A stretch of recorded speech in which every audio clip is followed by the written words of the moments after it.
Hello. Shoutout mga kuyas. Ay, nandito po ako sa sa tinatawag ditong redwood. Ayan, sobrang na-appreciate ko yung yung atmosphere ng kalikasan. Talagang wow. Mapapawaw ka sa ganda. Like this.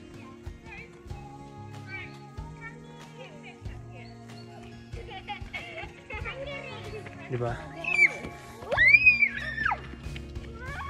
Hello.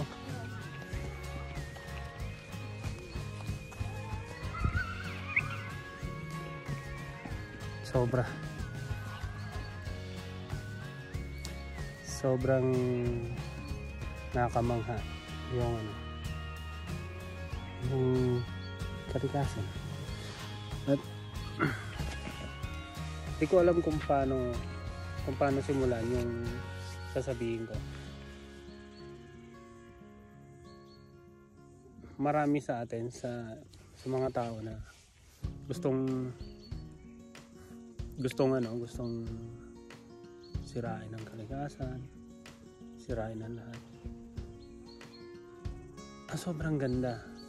Ngayon lang ako na-amaze sa ganda ng gubat na to. Yan.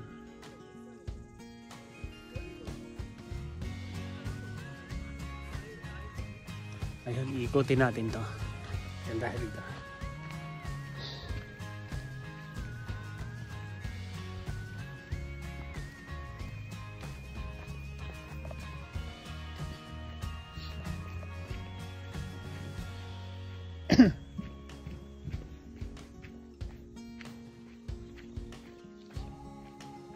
Ang alam ko sa dito yung ginanap na na palabas na wrong turn. Ito yung area na yun. Ito yung lugar na ito. Diba? Sobra.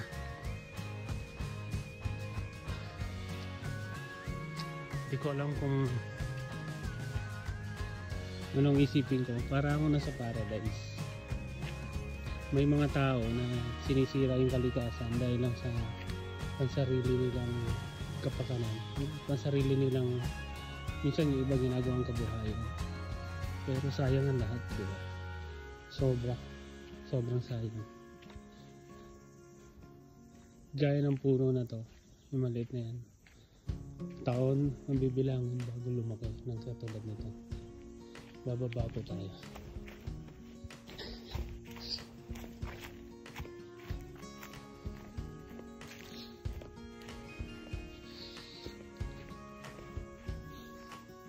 Ito gaya niyan. Sobrang nakaka-amaze. Sobrang ganda. Ang maganda lang dito sa New Zealand, itong mga puno na to, taon bago nila putulin at papalitan. Kasi may nakita ako na bago nila putulin to,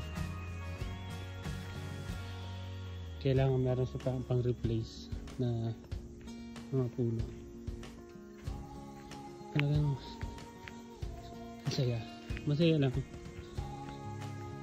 masaya lang hapin yung masarap lang hapin yung yung hangin.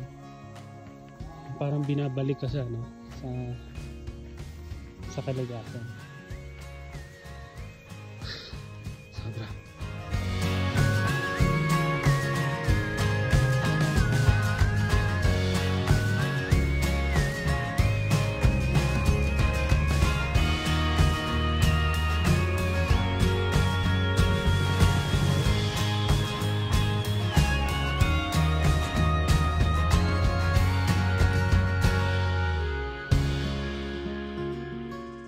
Ayan, shoutout ulit.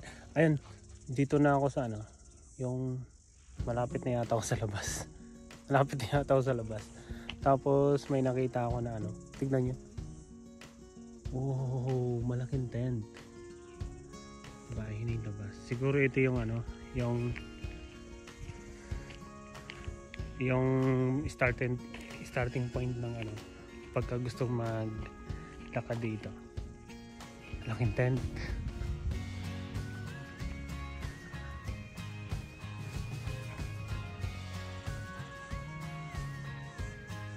Ganda, di ba?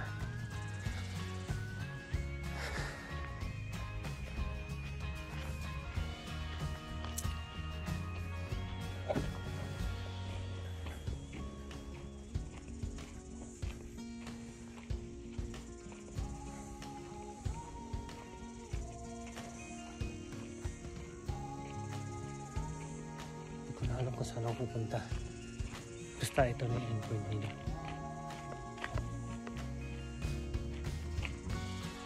So, mamaya ulit.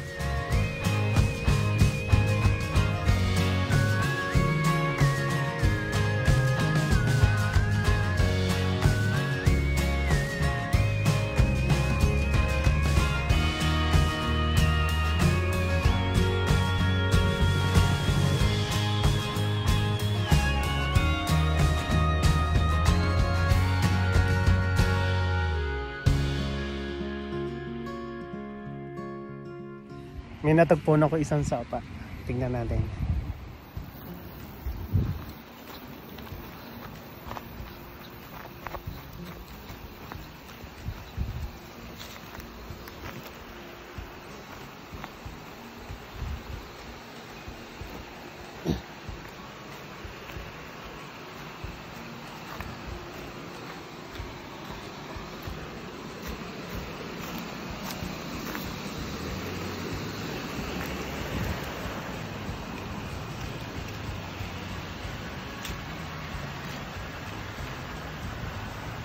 Ang ganda.